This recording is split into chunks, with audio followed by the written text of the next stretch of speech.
Yes, sir! At Course Corrections, our goal is to get better at golf. And what you just witnessed may be the most improbable thing to happen in the most incredible place. Welcome to Course Corrections. If you've been following Course Corrections or listening to some of the Whole Story podcast, you'll know I've challenged Jonathan to taking some golf lessons. Well, at the end of Course Corrections 2, you heard this statement.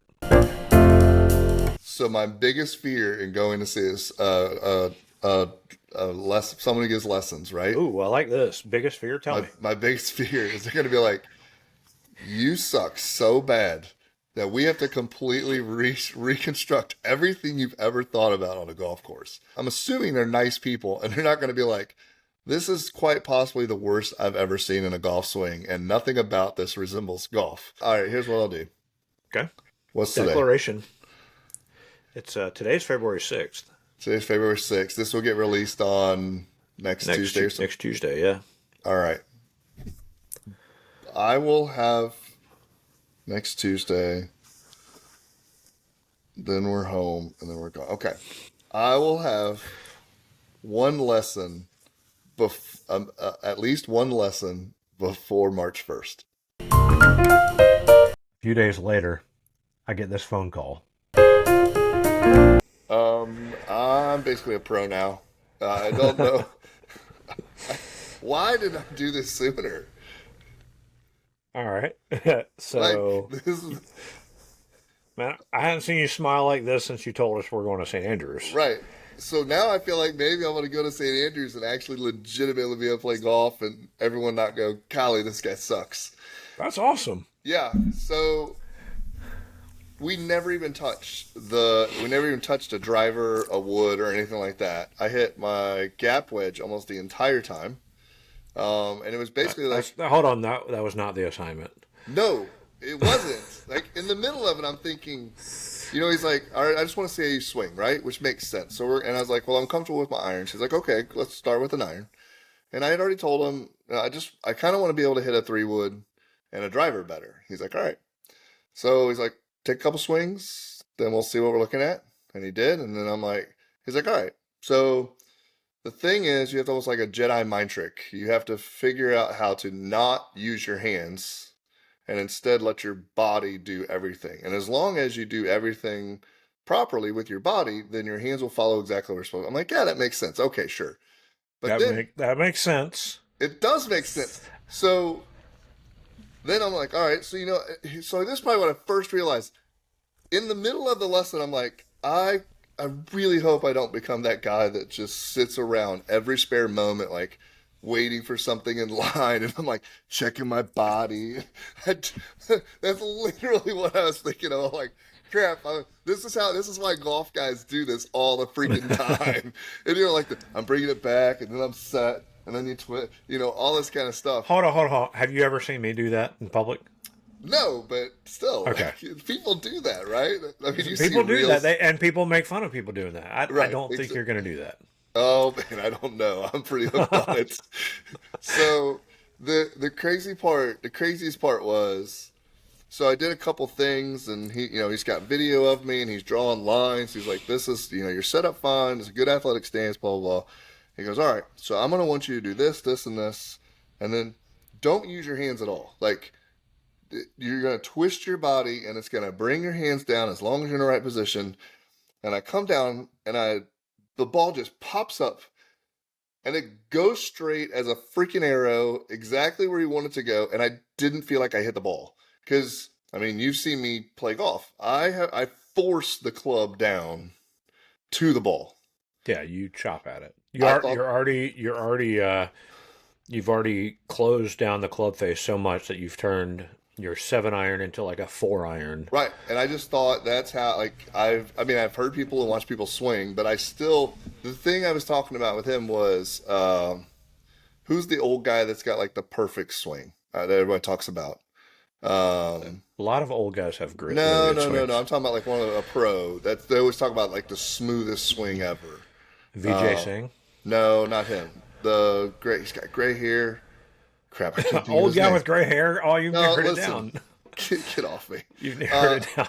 Adam Scott has a flawless swing. we did actually look at a video of Adam Scott. He showed me Okay. his video, but it wasn't him. It was oh, Ben Fred Couples. Hogan. Fred Couples. No, no, Fred Couples. he Oh, went Fred Couples, great swing. right. Tempo Town. Tempo, all this type of stuff. And every time I've watched Fred Couples swing, and everyone talks about he's got the best swing, it's so smooth, it's great tempo. And in my head I'm thinking, yeah, but I have no idea how the ball actually goes anywhere. Because if you think through like how I think about a golf swing, which is come through and create speed with your hands and like force it to do something.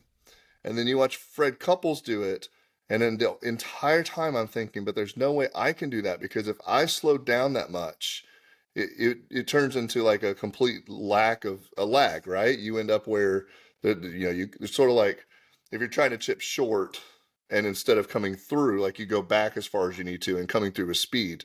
So every time I saw, and I've never said this out loud, every time people talked about Fred Couples and swing, I'm just thinking that's the most ridiculous thing ever because that's not real. Like he's a pro, so there's no way that's actually real. And then I just threw my body. Like he literally just talked me through. He's like your core through here and your shoulder turn is where everything happens.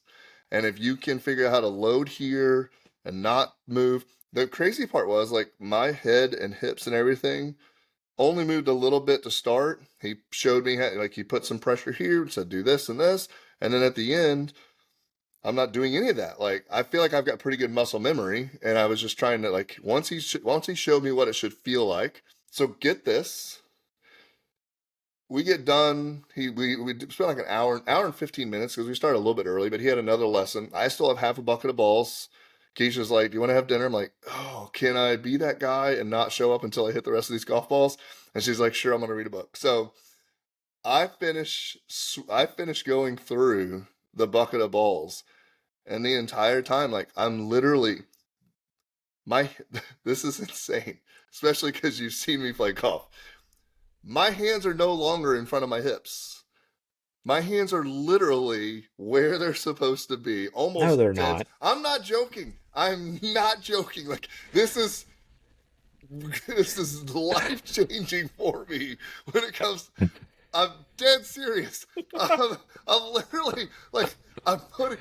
So Will Fowler, shout out to Will Fowler, even though he broke his left arm playing pickleball. He at the end of the round yesterday, right? So I played a pretty good round at Caledonia, shot a 94, and he was nice enough on the 18th hole to go, "Hey, once you're done with your drive, why don't we talk for a second?" Because he's been apparently evaluating me the entire day, and he's like, you know you need to make sure like the club looks like this at address and your hands are here and you need to start working on getting that ball back a little bit further in your stance and I'm just like appeasing him literally going, dude, I'm probably not changing my golf swing. Like this is the way the golf ball, and I finally figured out how to make it sort of work. So then in the lesson, he's like, all right, you get weight here and you put the pressure here. And all of a sudden he's like, all right, so your hands are going to go here and they're going to be about a fist to play. And I'm literally looking at it going, crap, I'm literally putting the ball where it's supposed to go. There, it's even with the ball. It's not in front of it like some crazy angle. And then I'm just turning and just piping shots. I mean, like my gap wedge is just floating in the air, as beautiful as you'd want, as straight as it could be. Even a couple times I had it first early on, I hit a shot and it did this big draw. He goes, "That's probably the first time you've ever hit a draw." I'm like, well, I mean, I've shanked something over there before, but I mean, so I went through a whole bucket of balls, probably only 3 or 4 times really like threw my hands in, like at the beginning, because I was thinking about it.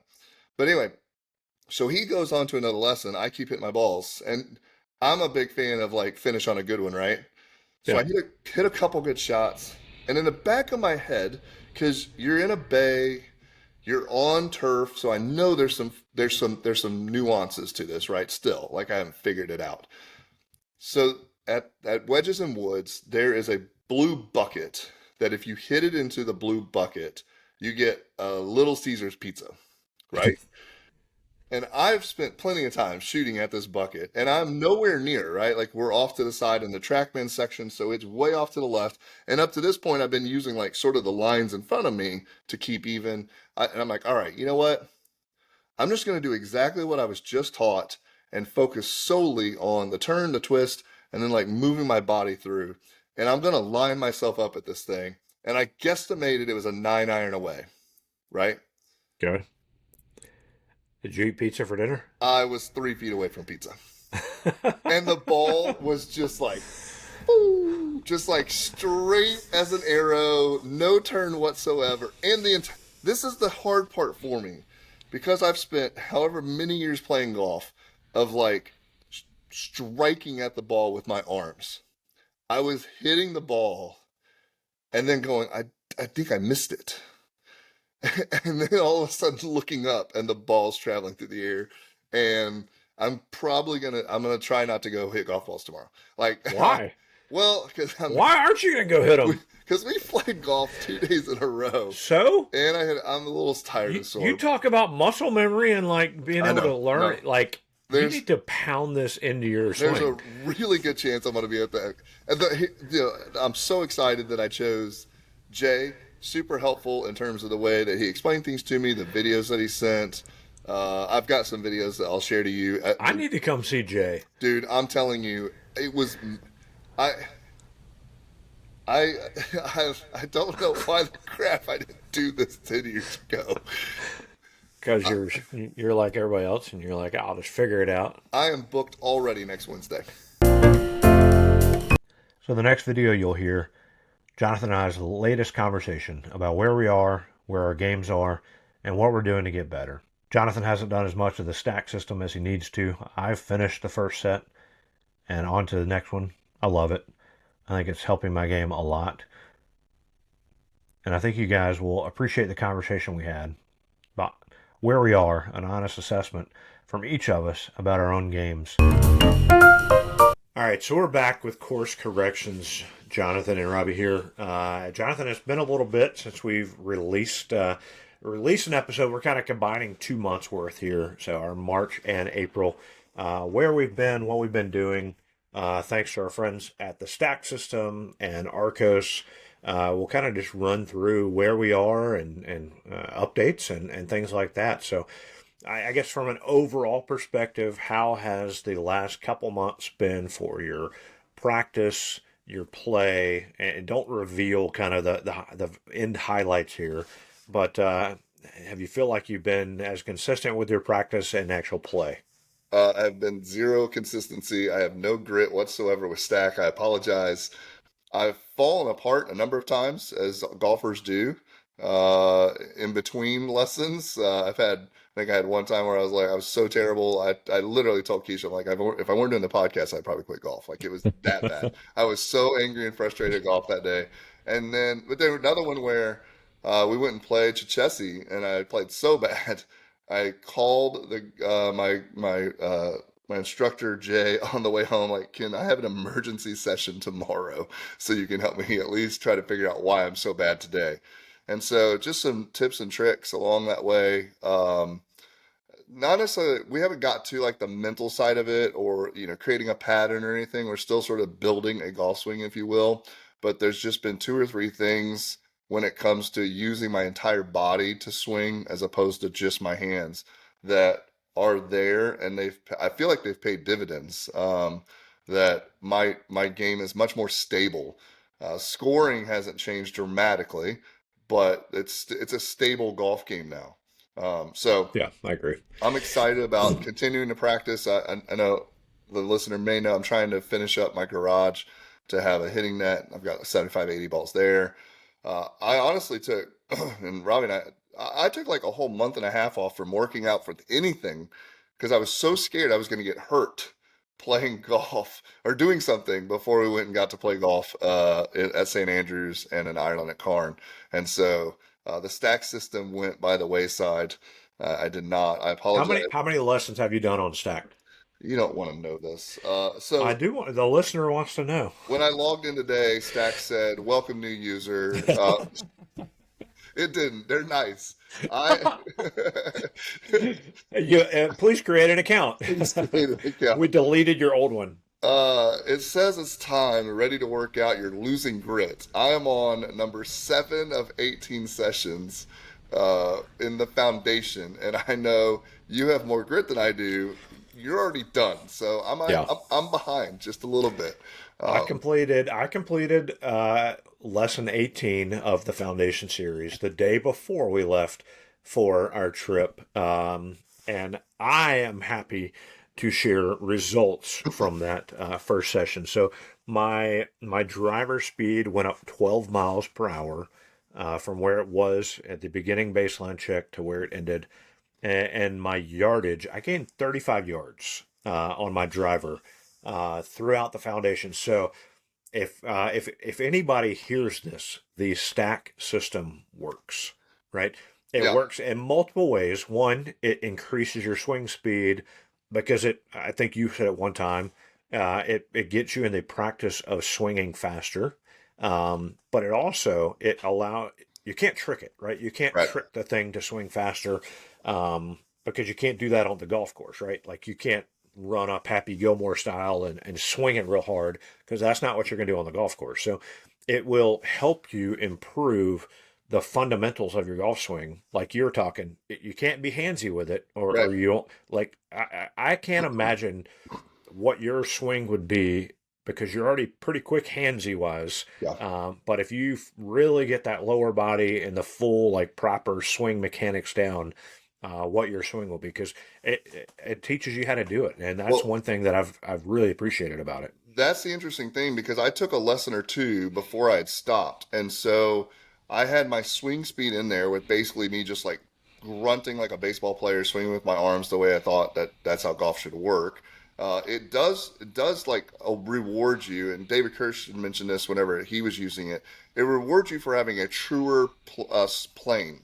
So like if you come in short or cut it or whatever, you're going to see a different number as opposed to if you bring it back the way you're supposed to and bring it through like a good arc, it registers that better than it would like a shorter coming through. My swing speed went up when I used my whole body. And it was one of the first things I did when I got home. I'm like, this isn't going to work. Like, there's no way. And so yeah, like I'm excited because like even right now, just a handful of lessons in, I'm up 9 miles an hour and I'm up 28 yards. Yeah. So I'm getting it back in. I've got some other fitness goals for the summer, coaching football. I'm doing some other things too. So I'm gonna jump right back into it. I know what it's going to say. It's going to say we probably shouldn't do this workout. Instead, let's go and do like a warm up beginner workout, which is another nice thing, right? If you think about if you took a couple months off from the gym, you're going to want to initially just I'll just go back to what I was doing before, and Yeah. this the system's Don't go back to your max. the system's going to tell you maybe this isn't a good idea. I took like a week off, and even then it was like, hey, are you sure that you want to go back into a full workout, or should we take a step back and sort of get through the warm up aspect and sort of get our body moving again? Yeah. So mine, even I pulled it up this morning, and like I mentioned, I finished today. We're recording this on April 16th, and I finished my last baseline after completing the workout April 1st, somewhere in that range. And so it says it's been 15 days since my last actual workout. So why don't you do a new baseline to get started? Mm-hmm. So, but I'm excited about the next training because I think it's going to continue to fine tune and help Yeah. me continue which that's part of the whole plan too. Like you mentioned, working out, doing some other stuff. I know flexibility is a big thing for me. We're in our mid 40s, so we need to figure out how to get more flexible or get back to where we used to be. And I know that will help with everything. So that just comes with eating better, eating less junk, and actually working out with some stuff. So Let's not get that's all carried part away. of the plan, man. Course corrections, all part of the plan. Um, as far as your Arcos data, what do you need to work on? I know you haven't been tracking it as much, or I guess you've been tracking it some, and we've been playing some rounds. But let's set like some practice objectives. Like, what do you want to work on now that we've completed our trip to Ireland and Scotland? and we're back at it. All right, let's go hardcore. We got Pinehurst coming up in June. Yeah. What are your plans? What are you gonna work on, and what is Arcos telling you to work on? So Arcos is telling me that my game is still not very good, which is a fair statement. So again, just to recap, I have adjusted my Arcos to compare me to a 10 handicap. So I'm a 21 handicap, and originally it was compared to a scratch. So if you're using the Arcos system and it seems unattainable from the very beginning, you can adjust it to whatever. I've even considered, because I think a reasonable goal for me by the end of the year, I think is a 10, but probably closer to 15. So I've even thought about changing it to a 15. So that way it's saying, hey, your next step is to get this much better. Right now on my approach shots, I'm losing 7.1 strokes. I do have a new iron, so I am going to try to learn how to hit the driver. That is a long-term goal. But I did just get a new iron that and we used it overseas. It's probably hitting me 240, 250 on a regular basis. It's fairly consistent. Like I'm Oh, not. that's not gonna be your approach shot club, No, though. but it is going to change my approach because I'm losing four strokes on driving, and so as we all know, as every golf person out there will tell you, the closer you get to the hole, the better you're going to be. Yep. So I'm going to focus on that.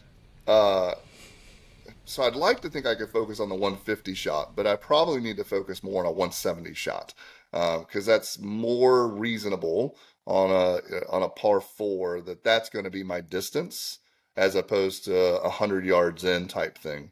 Um, I'd like to at this moment we'll pause this piece, and I want to play an audio from our card ride. This conversation started on the plane, but we oh, recorded this on the car ride to Karn, talking about Jonathan's new plan for new one length shafts. So yes. y'all listen to this and enjoy. So tell me again. Yesterday you were saying, and again, this is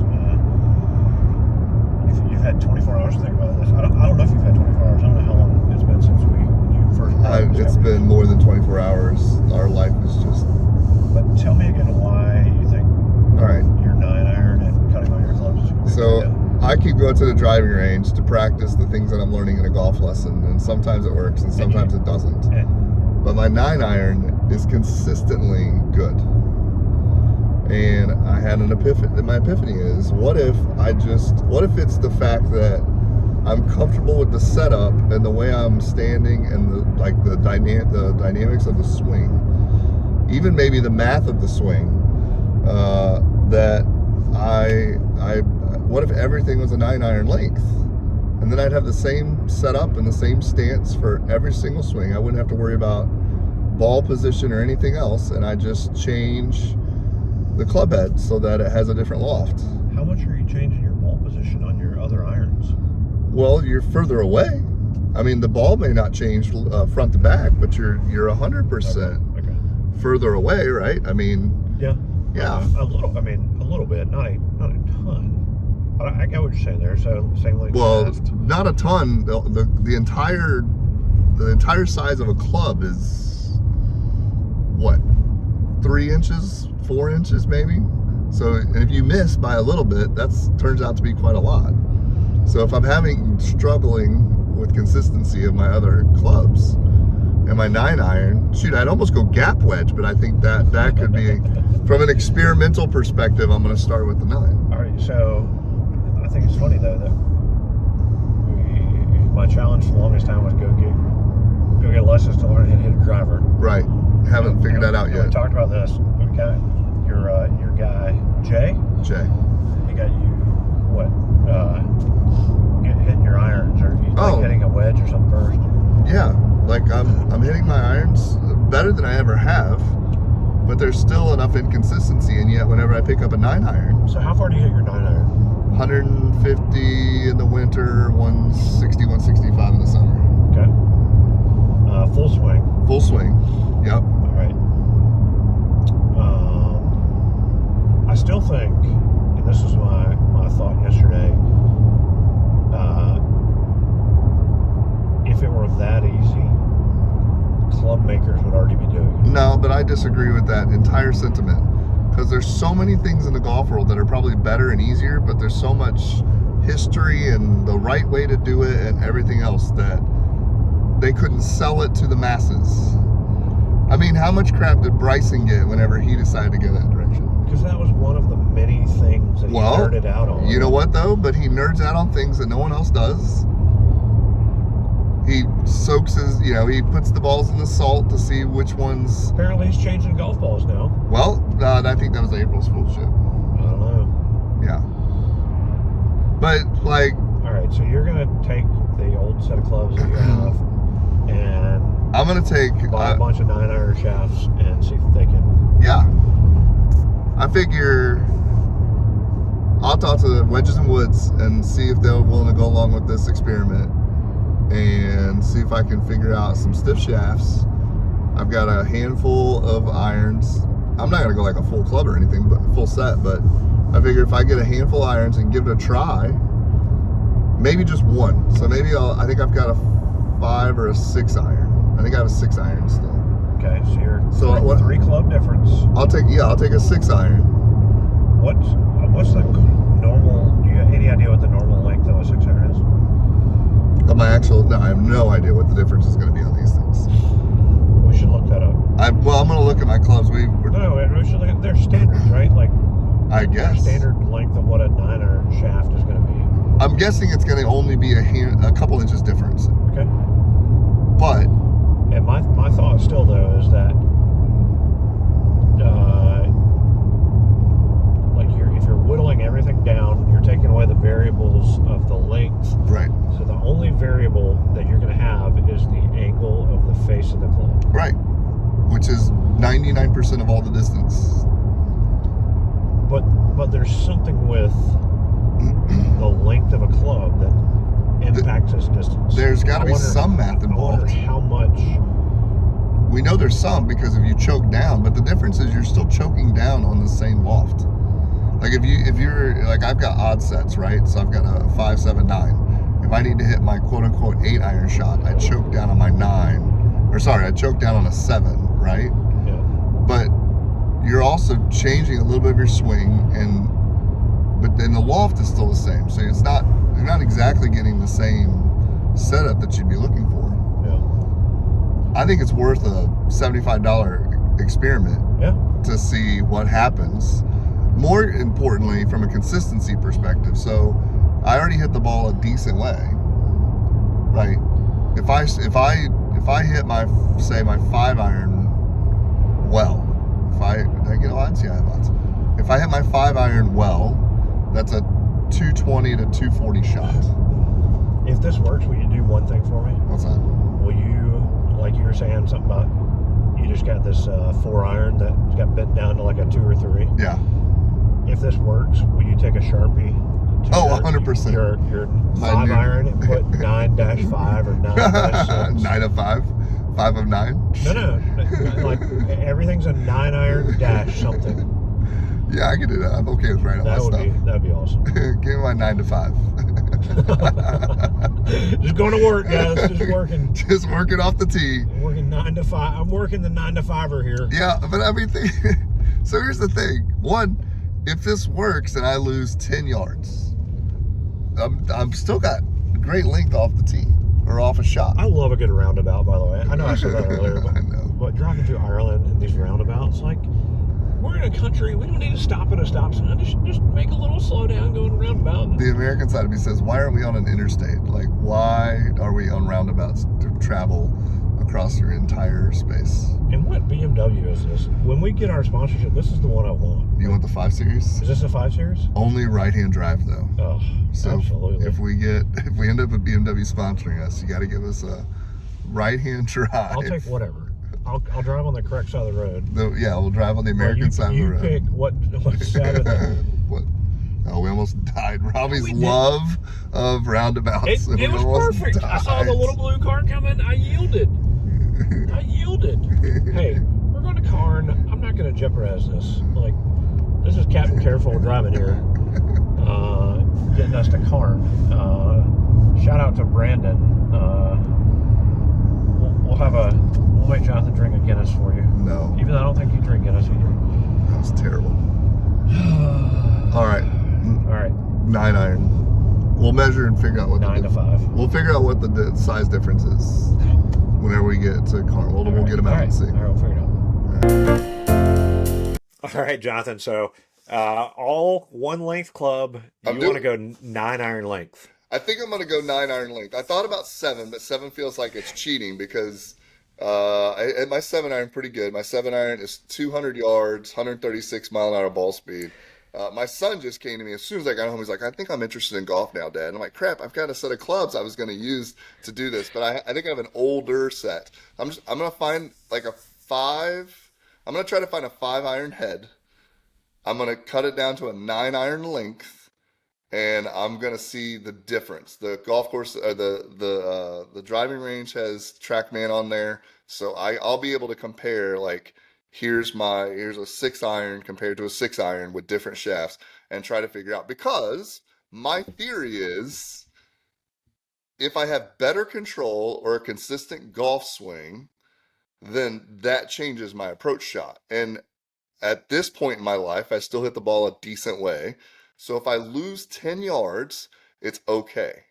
If I lose 10 yards because the shaft is 3 to 4 inches shorter and I don't have the same fulcrum, if you will, whenever you're coming through the swing, then I'm okay with that if it brings and drives more consistency. And if nothing else, it's going to be a fun experiment that you'll make fun of me about. Going, see, I told you it wouldn't work. Yeah. So if any club manufacturers, any club fitters, anybody that's a physics major or doctorate in physics, or Bryson, Yeah. anybody want to help Jonathan out here, reach out and give us your thoughts on this theory. If all his clubs, let's go driver included, right? If all his clubs were his 9 iron length, driver might be hard, but what results should he expect? Because he says he hits his 9 iron pretty good, and I brought that up during our approach conversation with Arcos because that's where you really want to improve, and that's for me too. Like I'm losing 4.4 to scratch on my approach, so that's my biggest area I need to focus on, that and short game.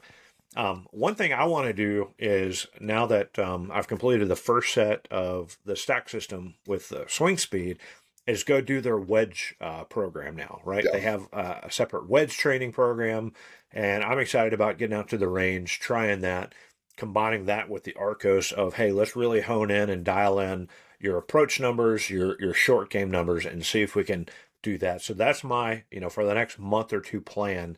I want to get to the range and try that using both stack and hopefully seeing the results on Arcos. Yeah, and I think for me, the Arcos is extremely helpful post round to be able to diagnose, okay, what happened, where did it happen, those types of things. During the round, it's like a caddy in your pocket. Here's the wind, here's the distance, here's what you should probably swing, here's what you should probably hit. The nice part for me was, because we just played overseas, we didn't use the Arcos while we were doing that. It was a whole experiential moment that we didn't want to mess with. I don't know if I used any technology. Plus my phone, my phone wouldn't work at all, right. And so there was a technology issue there. Yeah, it was not the Arcos. It was the phone that I would have done it except for that. But I would like it changes the way you approach the golf game. You begin thinking, if you've never thought about golf before, you're now thinking about golf. Especially for me, from a handicap perspective and we've been talking about this, Robby and I have, like green and regulation +1, or, what's the safe shot here, knowing that you're a bogey golfer, just accepting that you're a bogey golfer. What does that mean? Like, we played with a guy who is a 2 handicap, mainly probably scratch if he put everything that he ever does into it, and he took completely different shots than what I should because he's that good, right? And so just thinking through, like, all right, on an approach shot, where am I losing my strokes? And Arcos will tell you that. You can go back and look at your data and be like, oh, look at this, I'm missing left so far every single time. So it can even help adjust, like, I need to aim more this way than what I thought, because in your head you're like, oh, well, I just have like a 5-yard draw. And in reality, you have a 25-yard draw. And so that helped me tremendously, knowing that information over the last, I don't know, what is it, 10, 15, 20 rounds that we've played on the Arcos. Knowing in the back of my head that data allowed me to change and adjust some of my shots, even if it felt like a good day, right?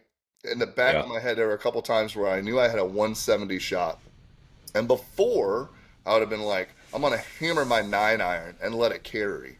And I'm like, no, Arcos would tell me right now very clearly, pull out your 7 iron, choke down. I have a half set, so I'm just going odds. Hey, Pull skip the 8. pull out your 7 iron, choke down a little bit, and you're going to be fine.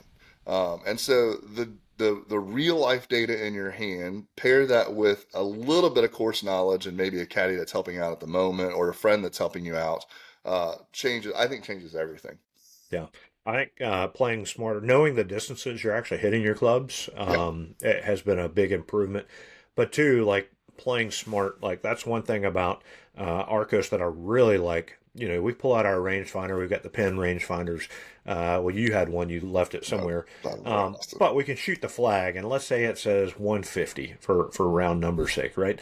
And you're like, all right, 150, but the pen's on the front. But you pull up Arcos, and it's like middle of the greens 164 or whatever. It's like, ooh, that's a better number to play because 150, for us, if we're not hitting our shots pure, which we might hit one perfect 150 shot with whatever club we would do that one out of every 10 times, 20 times. Yeah, So the smarter play is, you know what, let's go with that 165 club because even though it says through the rangefinder 150, because I'm probably not going to hit it pure.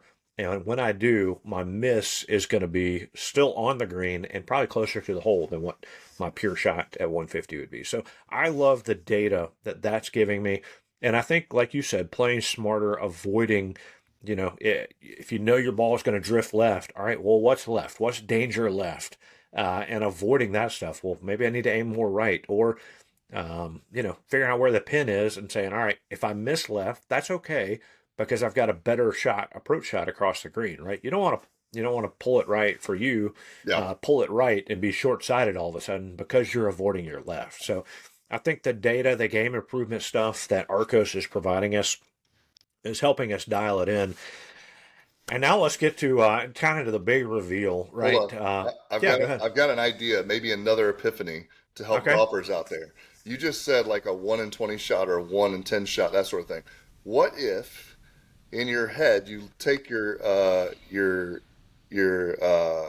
GIN handicap and take that as the number of times, one out of that many times is how often you're going to hit a good shot. How would that change your approach? Because like we're all heroes out on the golf course, right? We're going to go pin hunting on this thing because it's my 150 shot and I'm going to drill this in. But the reality is, one out of every 21 shots is going to be a really good shot for me as a 21 handicapper. For you, you're eight and a half now, eight. We'll see. Right. Yeah.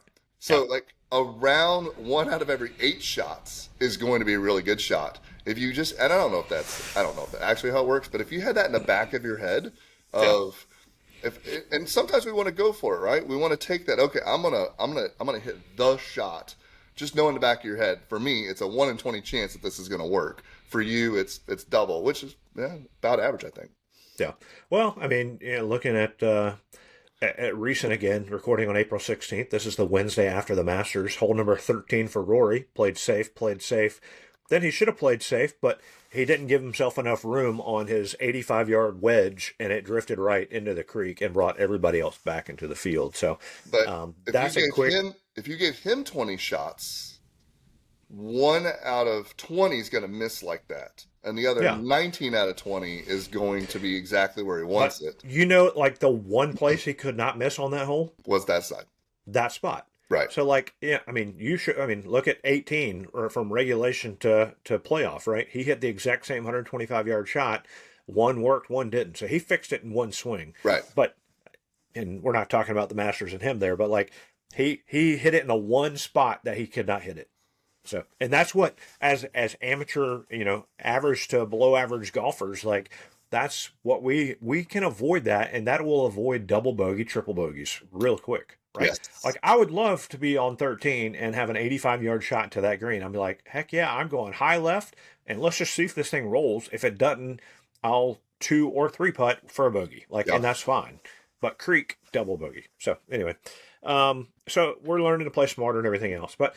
I do want to get to this again. We just played some golf overseas. One of your goals and I'll let you tell it. One of your goals finally got checked off the list. So tell us what happened at the old course at St. Andrews. Oh, what do we have here? Oh, Well, you've got your fancy yardage book. this is a yardage book, and inside it, it's a scorecard. Oh my gosh, who brought this with me? One of my goals was to break 90 at some point in my life, hopefully this year.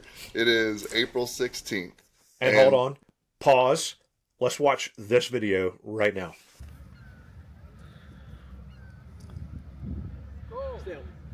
Yes, sir!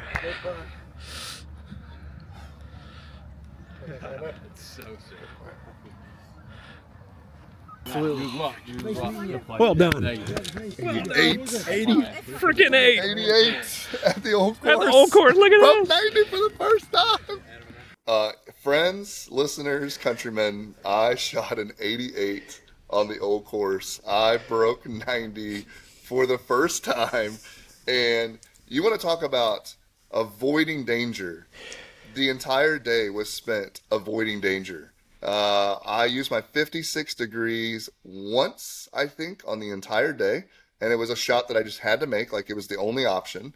I had a couple shots that were over bunkers and things like that, where me and the caddy were like, I'm going to use my gap. He's like, okay. We talked through like, where can I miss? Can I go long? We had lots of conversations about short, long avoiding. I for sure shot the best 9 holes of my entire life at the old course on the front 9. I shot a 40. So I had a bogey, par, double. That was my only double on the front. I had a birdie, bogey, par. I shot a 40. And so in the back of my head, to break 90, I've been thinking I have to average 5. That's it. I have to average 5. So a 45.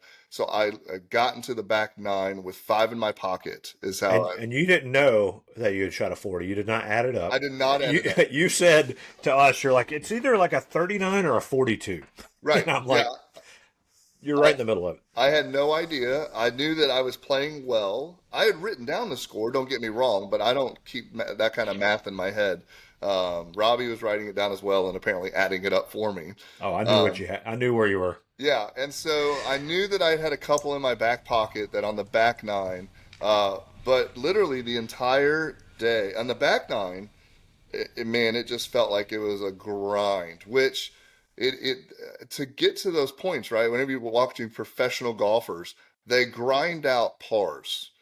My goal was to grind out 5s, and I had 5, 5, 5, 5. I did have a 6, and then a 5, and then I had a double and a triple, and on number 17 or on 18, we get to the 18 Tee box on 18. tee box, and I'm like, Robbie's like, do you want to know? I'm like, oh, I don't. And then I said, no, wait, I do. Like, is it possible? And he says, if you get a bogey, you shoot an 89. And so I hit a decent drive, not even my best drive of the day. I left myself like, I think it was one. But the world's widest fairway. World's widest, yeah, like I wasn't in danger anywhere. Because you have 1 and 18 fairways to deal with there as you come into the number 18 on Old Course. The bagpipes were playing in the background, which is astonishing and amazing all at the same time. And then I had I think it was 175 or 200. I think it was 175.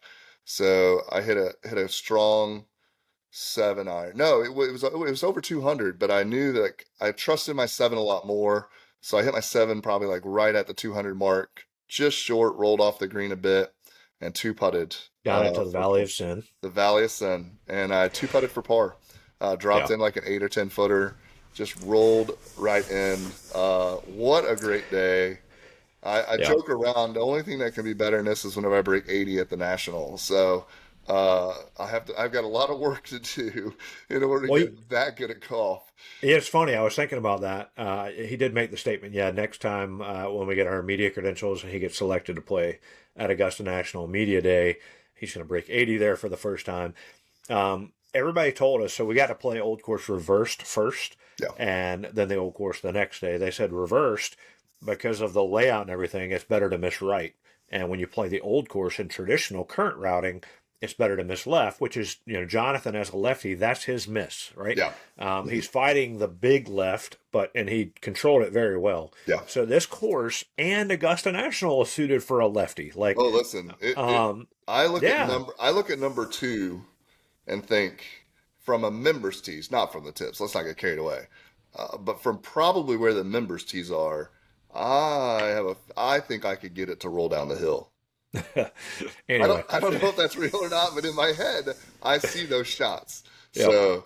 So one of the goals in our course correction series, Jonathan breaking 90, and he did it at the Home of Golf. Oh my gosh! So man, congratulations! It was so much fun. The other guys, Adam and Andrew, and myself, we all were saying to each other, we are more invested in Jonathan's. This is like during the round, we're more invested in Jonathan's round right now, and how he's doing. So, like, we were cheering you on. Man, you get to 17, and you are up by the green in 2, and you missed the road hole bunker, and you hammered your first putt up and over the green, down onto the road. And I'm like, oh, please, please, please get back on the green. When you popped it up, you putted it from off the road, which is just iconic in itself. Yeah. I'm glad you got to do that. Carried back to where you were originally. Yep. And then you were able to get up, and you tripled it. I tripled. So in my mind, I'm thinking, just having played with you forever, I'm like, all right, like, forget it quick, right? I don't need you to triple another one. I don't need you to double another one. Like, you burned your cushion right there. 100%. A bogey on 18 at St. Andrews, for Jonathan 20 handicap skill level, like, that would be amazing. Yeah.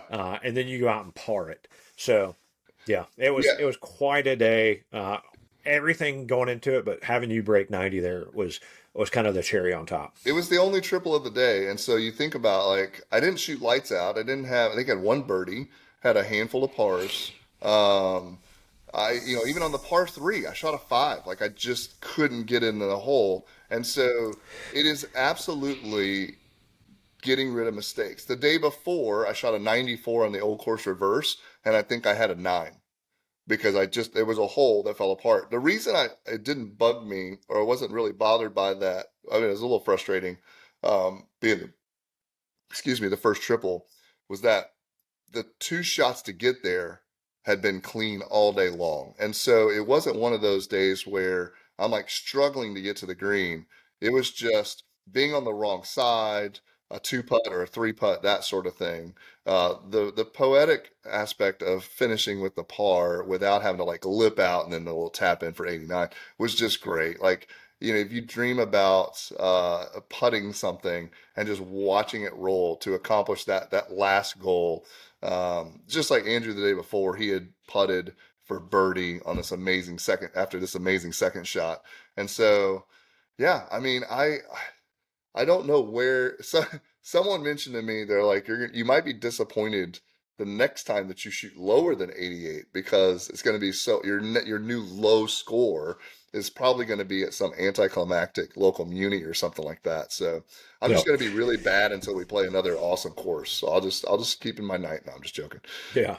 Well, so I guess my question now is what's the number goal? Like, what's the score goal that you want to check off next? So you think about, like, what just happened. If I had just regularly putted and 2 or 3 putted on number 17, I would have been like 84, 85. So for me, I would like to play I think my next goal is to play around without a triple. That would be, and that's going to be a good round, right? No matter what happens, it's going to put me somewhere in the mid 80s. What would be really great for me, because we've been playing golf for a really long time, and I don't know what it would do to you. I apologize if it, like, wrecks I would like to beat you straight up one day. It could happen. My scores fluctuate big time. So that's it for me, right? Because there's some days where I'm completely off the wall. There's other days where you're completely off the wall. If you're completely off the wall, though, you're still shooting like an 85 to an 88. Right? It's rare for you to get into the 90s. For me, it would have to be you having a really bad day and me just having a great day. I really do feel like that driving iron that I have has helped out a ton. Like, there's consistency with it throughout. Yeah. The balls. Now, again, I could go out and play today and be the worst golfer I've ever been in my life. So Yeah. welcome to golf. Yeah, I think Well, maybe it's below. not a score, but I mean, you mentioned earlier you were at 20, but no, you've entered these scores in. So where's Ooh, your handicap now? let's see what it says, folks. I'm at 18.9. I lost 2 strokes. What was interesting and kind of fun too is that every time we would go up and be like, I'm a 21 handicap, guys. And then I would hit the first shot, and they're like, "You're a liar." My caddy didn't believe me on the first day for like 2 or 3 holes. I'm like, "No, I'm legit a 21 handicap." And then I'd do something, and be like, "See, told you." Yeah. So I don't know. I mean, the handicap is just some sort of magic wizardry that gets mixed into a pot, and then a number pops out, and we live and die by it, even though no one understands how it works. It's sort of like Well, converting Celsius to Fahrenheit. It's there. There's a calculation, but we don't know how 12 equals 53. More consistent golf. We're moving into the actual golf season, right? It's April here. It's going to be warmer. Hopefully, the ball is going to travel well. I'm still going to yeah. continue with lessons. That's a thing. I'm going to see if I can get a different shaft. Andrew had a good recommendation of getting a different shaft on the. I have a mini driver. Maybe stiffening that up a bit to see if that can help. I'm going to continue working at this. What I'm really interested in, and this is I think every golfer everywhere, no matter what that number is, and I think this is probably true for you too, right? You shoot below an 80, and your next thought is, I shoot below 80 now.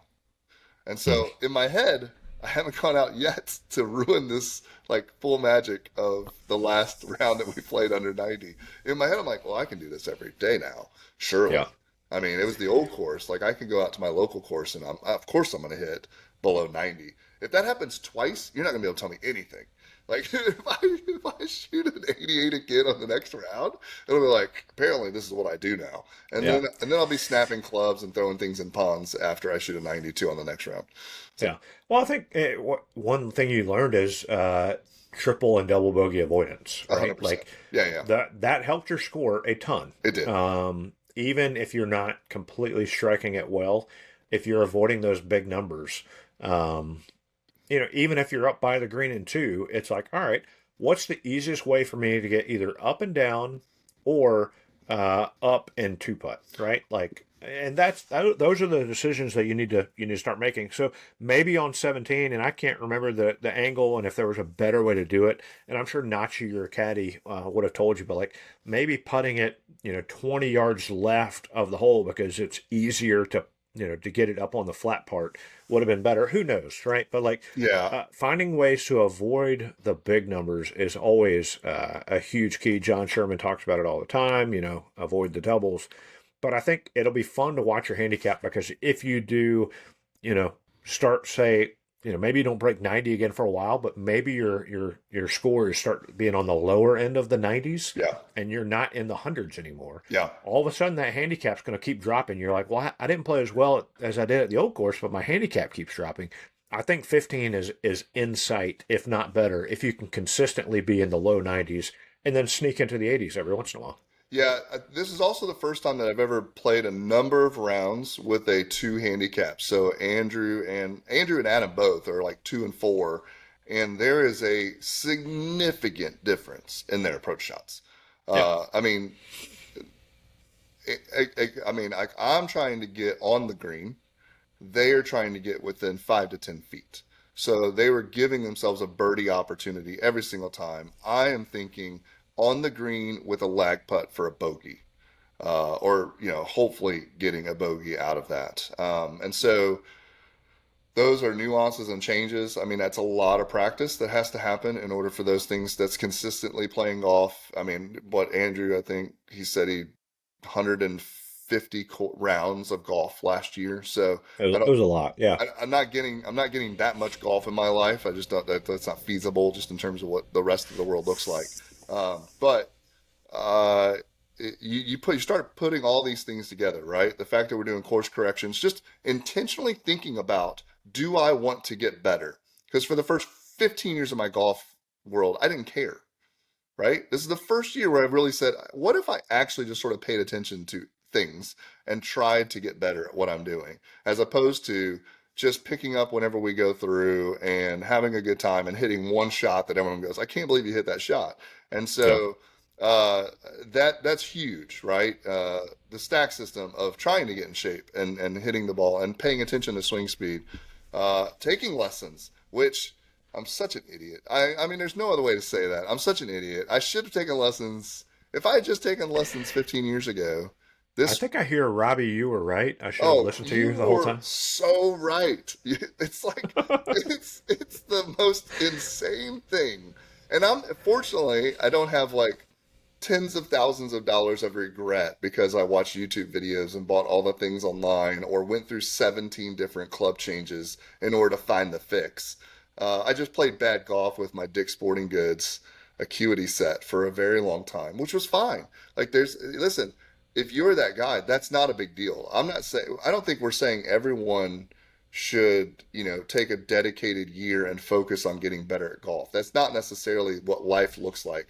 But if you're in a place where you're thinking, I would I would rather go out and enjoy a Saturday morning with my buddies. How can I make that better while still balancing time with my life and my work and my family? Spend this, I don't know, whatever it is in your area. In my area, it's $60.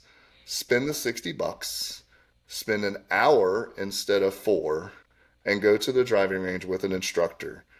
Do it 2 or 3 times. If I never went back and got another lesson, I have enough in my bag right now, based on what I've learned, to probably shoot around 90 and be reasonably happy most days.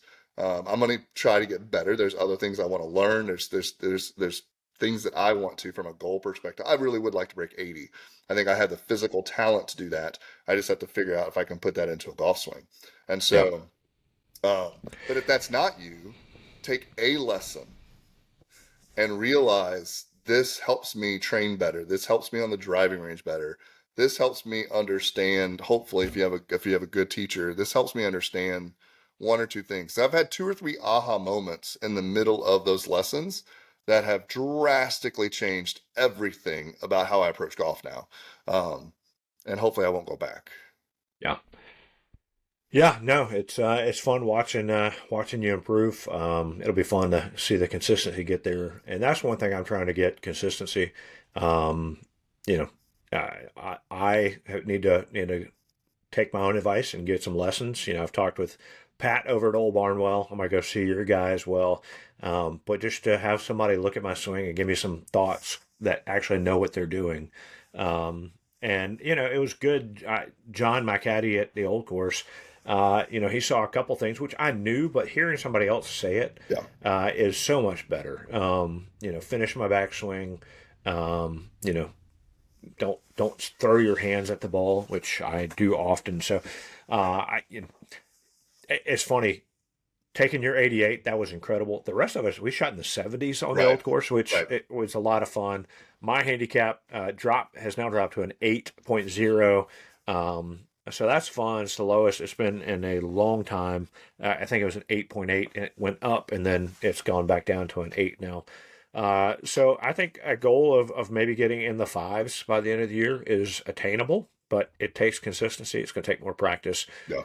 And again, I think for me personally, it's more flexibility, being in better shape. That way, I don't have tired swings, and I don't, you know, revert to old bad habits because out of shape or whatever else. So anyway, it's fun. We're continuing this trend and this journey together to get better. Again, many thanks to Arcos and the Stack System. Thanks to Beach Ratty, Zero Restriction, our partners there at Summit, for their support in this endeavor. And yeah, we hope you guys are trying to get better as well. It's fun. Golf is fun, but it's more fun with the people you're there with. And for me, watching Jonathan break 90 at the old course, the trip was awesome. That was kind of the cherry on top. So congrats, man. Excited for you. Excited to see what's next. 80 at the National. Let's do it, Robby. 80 at the National. That's a year from now. So you might be mid 80 or mid 70s by then. Well, at the National, 80 might be a disappointment if you're playing. We're gonna give myself a few strokes at the National. So breaking 80. Yeah, I'll be scratched by the time we get there. All right. Well, thanks for checking out Course Corrections. We'll see y'all next time.